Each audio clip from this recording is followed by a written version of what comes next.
Bismillahirrahmanirrahim. Assalamualaikum warahmatullahi wabarakatuh. Waalaikumsalam warahmatullahi wabarakatuh. Alhamdulillahillazi ja'alal umratan mabruran. Wassalatu wassalamu ala rasulillah. Allahumma salli ala Sayyidina Muhammad amma ba'd. Duyupur Rahman, para tamu-tamu Allah. Alhamdulillah, saya mendapatkan amanah untuk kita semua untuk membimbing. Dan salah satu kewajiban saya menyampaikan kepada kita semua adalah tentang apa yang kita lihat di depan itu. Disebut namanya Ka'bah. Yang juga kadang kita dengar namanya Baitullah. Allah di dalam Al-Quran menegaskan, Inna awwala baiti wudi alinnas lillazi bibaqqatan mubarakah. Sesungguhnya bangunan yang pertama yang dibangunkan Allah untuk kita semua menyembah dan beribadah sebagai pusat titik kita dalam arah kiblat adalah menghadap ke Baitullah. Jadi yang di depan ini Baitullah atau Ka'bah yang biasa kita sebut adalah tempat kita menghadap pada saat melaksanakan sholat. Dimanapun kita berada di dunia ini, kita akan berhadap kepada Baitullah. Nah, sekarang pertanyaannya, ada orang yang berkata Baitullah itu dibangun oleh Nabi Ibrahim alaihissalam. Ternyata tidak. Baitullah itu dalam riwayat yang sahih sudah ada sebelum Nabi Adam alaihissalam. Nabi Adam ketika berada di surga melihat para malaikat tawaf seperti yang kita lakukan dan saksikan di bawah itu. Tempatnya namanya Baitul Ma'mur. Malaikat-malaikat tawaf mengelilingi tempat yang ditentukan oleh Allah Subhanahu wa taala. Maka di saat Nabi Adam diturunkan dari surga, dalam riwayatnya ia pun rindu dan ingin sebagaimana kebiasaan-kebiasaan pada saat ia melihat malaikat di surga. Maka Allah khususkan menempatkan titik bangunan ini oleh Allah yang menjadi pusat Nabi Adam melaksanakan juga ibadah. Sekiranya ada batu yang dibuang di Baitul Ma'mur, maka batu itu akan jatuh pas di depan Baitullah yang kita lihat di depan. Masya Allah, tabarakallah. Namun tempat dan posisi itu sempat hilang, tidak terlihat pada saat terjadinya banjir pada zaman Nabi Nuh alaihi salam. Maka pada saat banjir yang melanda dunia ini, posisi ini kabur, tidak jelas. Maka Allah mengutus Nabi Ibrahim alaihissalam yang pada saat tinggal di Palestina, ketika ia sudah punya anak kecil, siapa namanya anak itu? Setelah menjadi besar, namanya adalah Ismail alaihi salam. Dia dibangunkan di malam hari oleh Allah, di mana Allah berfirman kepada Ibrahim, "Ya Ibrahim, wahai Ibrahim, bawalah istrimu beserta anak bayimu."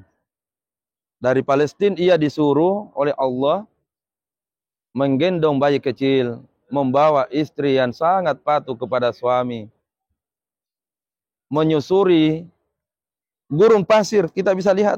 Iya. Jangan bayangkan pada saat Nabi Ibrahim beserta dengan istrinya. Siapa namanya? Siti siapa? Ada tuh bilang Siti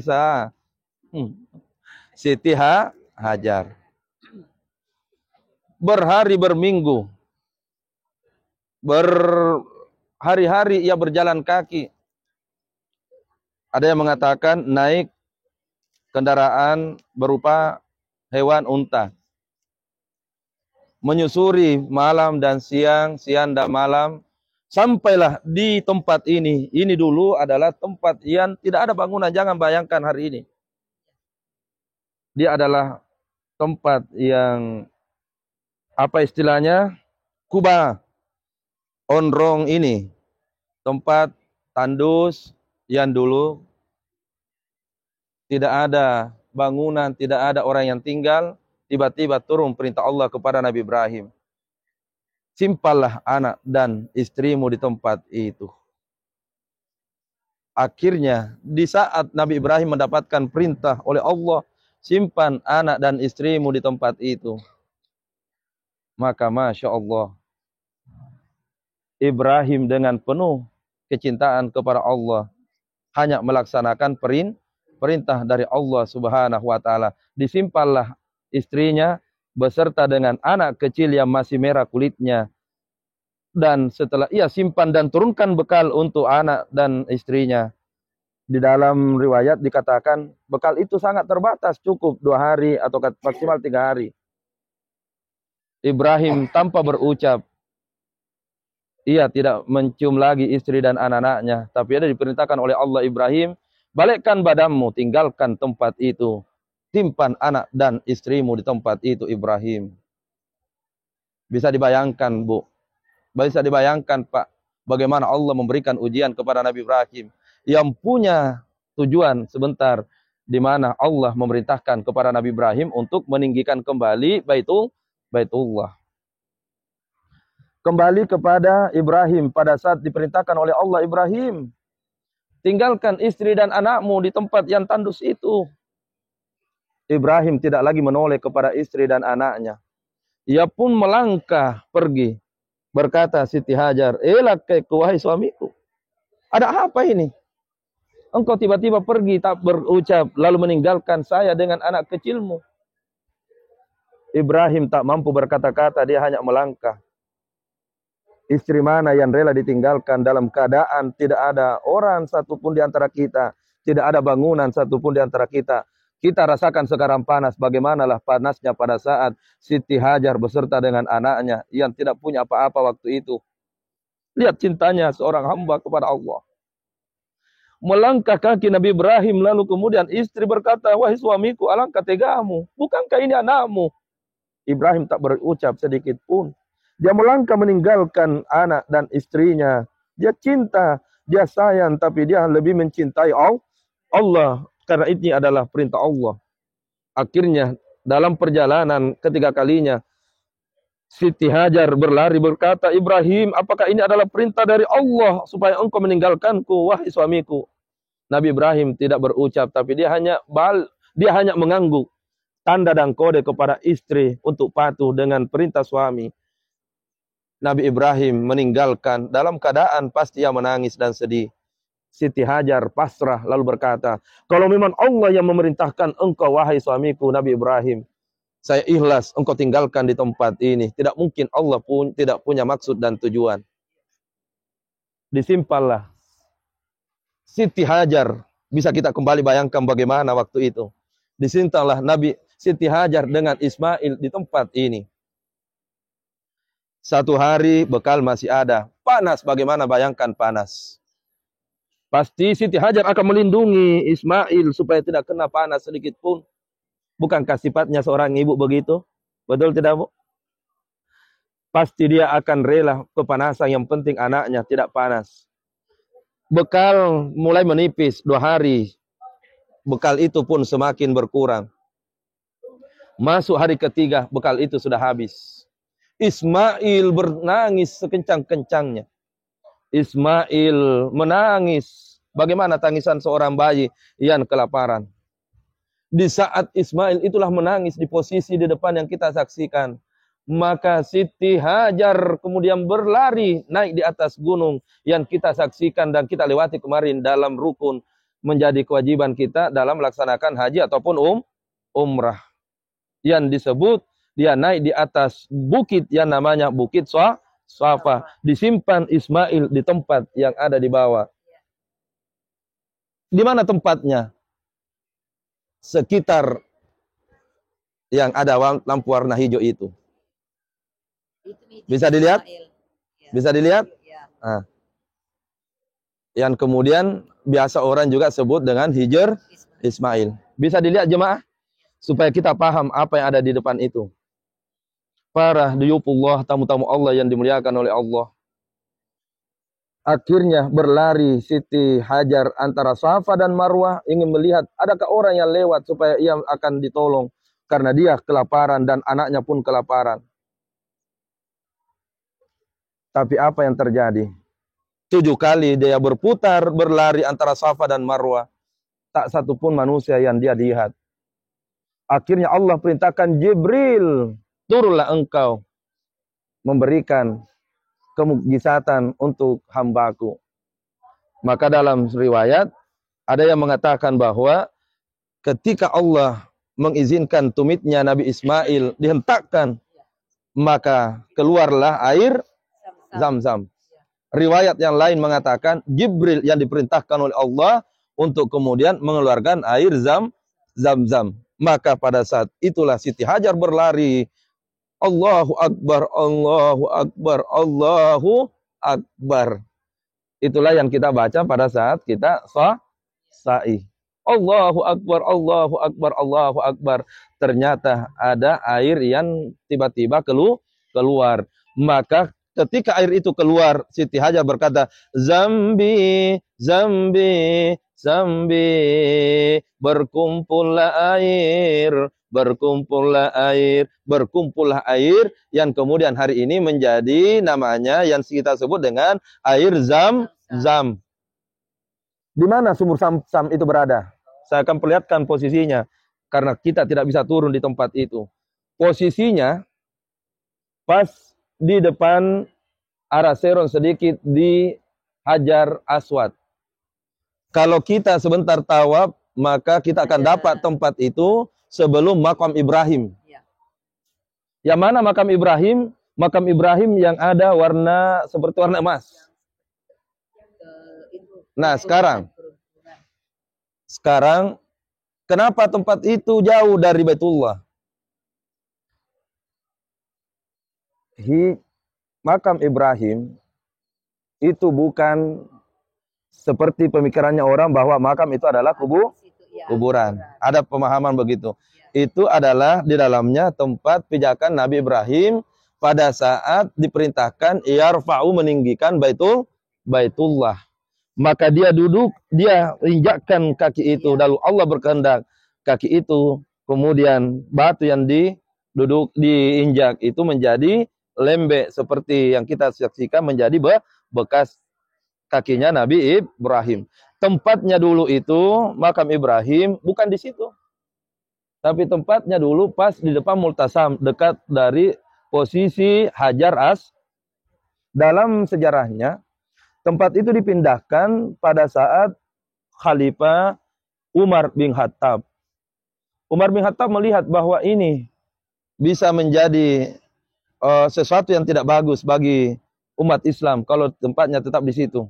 Karena di mana kita akan tawaf dan sebagainya, dan pertimbangan lain dan sebagainya, Umar bin Khattab berkata, tempat ini kita majukan. Itulah yang kita saksikan dan sampai hari ini tidak akan pernah bisa berubah sampai datangnya hari kiamat. Insya Allah.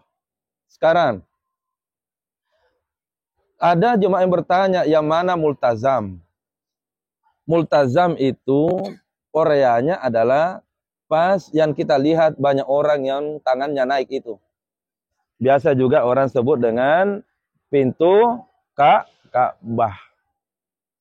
Salah satu tempat yang mustajab kita berdoa di tempat ini, satu di Hijr Ismail. Di Hijr Ismail itu dalam manasik umrah kemarin sudah disampaikan, kalau kita masuk di tempat itu, ke arah manapun kita bebas. Karena Hijr Ismail itu dulunya adalah Baitullah, masuk dalam Baitullah. Makanya pada saat Nabi bersama dengan Aisyah radhiyallahu anha datang ke tempat ini, Aisyah berkata, "Ya Rasulullah, saya hendak, bolehkah saya sholat di dalam Baitullah?" Berkata Nabi, "Aisyah istriku, ya Khumairah istriku, salatlah engkau di posisi Hijr Ismail. Karena sungguh tempat itu adalah juga bagian dari dulunya tempat Baitullah." Nah, orang juga bertanya, yang mana itu Jompi Ulaweng? Jompi Ulaweng adalah yang di atas talangnya. Itu bukan di zaman Nabi Ibrahim. Nanti berubah kehalifaan, kemudian itu dipasang. Sampai hari ini terpasang. Ada 4 tiang yang disebut dengan rukun. Mulai dari tempat kita melaksanakan apa disebut dengan tawaf, bismillah Allahu Akbar, itulah yang namanya rukun Hajar yang sebelumnya di sana itu adalah namanya rukun Yamani. Kenapa dikatakan rukun Yamani? Sebenarnya menunjukkan bahwa di tempat sana adalah negara Yaman. Di sebelah sini ke sini adalah rukun Iraki. Dan di sebelah sana lagi namanya rukun Sami. Apa maksudnya rukun Sami ataukah tiang posisi ke sini dan ke sana adalah daerah Iraki, Irak. Zami adalah daerah negara Syam. Jadi itu hanya nama yang kemudian arah ataukah menunjukkan posisi di mana tiang-tiang itu berhadapan dengan daerah-daerah tertentu. Para tamu-tamu Allah yang dimuliakan olehnya, akhirnya ingin menjelaskan kepada kita yang kita sembah bukan itu. Itu adalah arah kiblat. Jangan sampai kita datang ke tempat ini berkata ingin menyembah itu, bukan. Itu adalah Baitullah, maksudnya adalah tempat titik kita menghadap ketika melaksanakan salat, menghadap kepada Allah. Maka salah satu rukun sahnya salat menghadap ke kiblat, menghadap ke Baitullah. Paham jemaah? Nah, sekarang syukurlah kita ini semua Allah pilih kita untuk datang melihat langsung tempat ini. Allah pilih ibu, bapak sebagai tamunya. Dan alhamdulillah pula kita sudah maksimalkan ibadah selama kita berada di tempat ini. Bukan hanya salat berjamaahnya, tapi salat-salat sunnahnya, pengajiannya, kajian-kajiannya juga kita sudah dapat. Itulah yang disebut dengan insya Allah dapat ibadahnya, juga dapat ilmunya. Insya Allah. Amin ya rabbal alamin. Tibalah saatnya kita akan bergerak pelan-pelan. Tapi situasi memang di bawah masih sangat padat. Akses masih sepertinya ditutup. Akses itu akan dibuka jika memang sudah jemaah mulai berkurang. Ini untuk kita semua keselamatannya. Tapi berdiri di tempat ini sambil menatap, itu juga adalah bagian dari insya Allah mendapatkan pahala. Maka sebentar setelah kita tawaf wada, kita akan berkumpul sekitar di sini, pas di depan multasam. Kemudian kita akan berdoa, dan yakinlah pasti Allah menerima doa kita. Amin ya rabbal alamin. Sampaikan, nanti kita akan lanjutkan setelah selesai melaksanakan tawaf wada. Assalamualaikum warahmatullahi wabarakatuh.